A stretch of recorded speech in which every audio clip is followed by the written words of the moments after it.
Jadi kalau mau berbicara itu, mau Hindu kayak mau Buddha, mau semua agama melarang ya untuk orang korupsi. Itu betul-betul sekali, itu betul.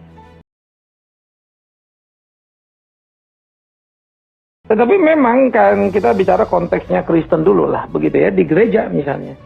Apakah orang-orang jemaat itu disuruh korupsi? Jelas tidak. Tapi apakah orang jemaat itu tanpa sadar dipacu untuk korupsi? Digoda untuk korupsi? Jelas iya. Mengapa?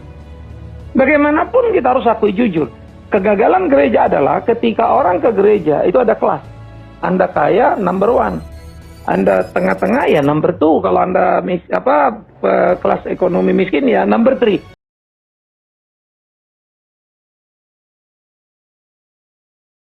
Dalam pelayanan pun sama.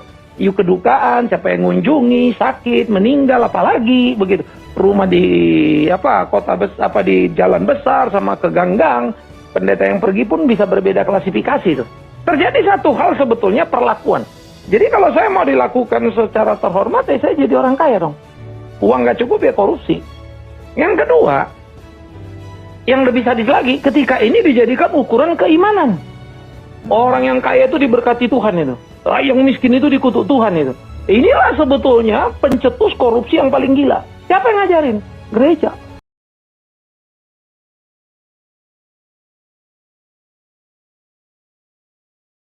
Jadi orang ke gereja itu mau membuktikan bahwa dia kaya. Jadi bahwa dia diberkati Tuhan. Sampai ada kemudian di satu gereja, sangat menarik sekali. Ketika semua pengurusnya itu naik mobil, dan mobilnya baru-baru semua.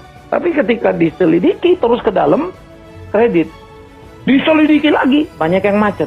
Karena memaksa diri untuk kredit mobil yang lebih dari kapasitinya. Kenapa? Karena dia malu kalau pakai mobil bekas. Masa anak Tuhan, anak raja pakai mobil bekas? Nah, inilah kejahatan. Saya menyebut ini kejahatan tuntas ini. Karena rasul itu tidak satupun orang mereka-mereka ini yang naik, kemudian naik kuda atau punya keledai khusus begitu kan. Mungkin jadi pada awalnya jadi nggak niat untuk korupsi kali Pak ya. Jadi kalau tadi Bapak sampaikan mungkin karena tekanan di sekeliling kita oleh gaya hidup atau apa itu membuat kita terdorong untuk melakukan korupsi itu.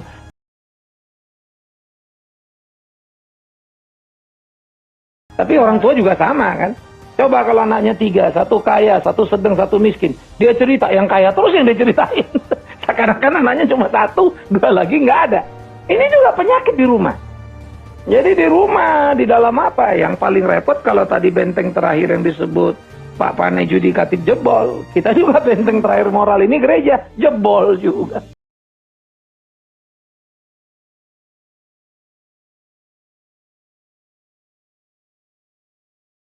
Diberkati oleh Tuhan, apa kabar di hari ini? Saya percaya kasih karunia Tuhan menolong kita semua dalam segala hal yang kita kerjakan.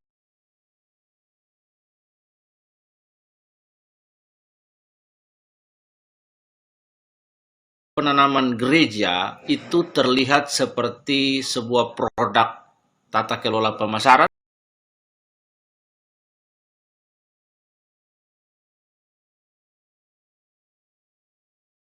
Tata kelola pemasaran dan produk itu sendiri. Nah, apa yang gereja-gereja mega church dan gereja-gereja besar yang sudah punya branding kuat, itu mereka menjadikan pelayanan misi dan penanaman gereja itu tidak organik lagi.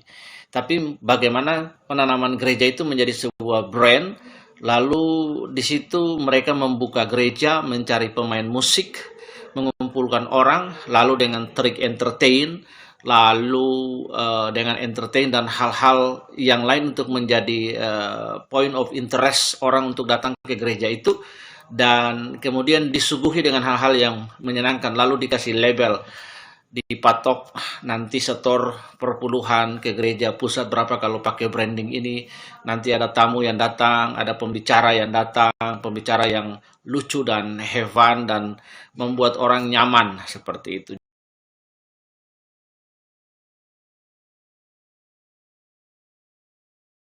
Jadi gereja itu sudah seperti sebuah industrialisasi pelayanan, just to gain money for their own self. Jadi betapa gereja itu tidak lagi organik, tapi menjadi sebuah gereja yang instan di tengah-tengah era shifting ini, di tengah-tengah era disruption ini. Jadi mana kita melihat pelayanan gereja dikelola dengan cara ekonomi.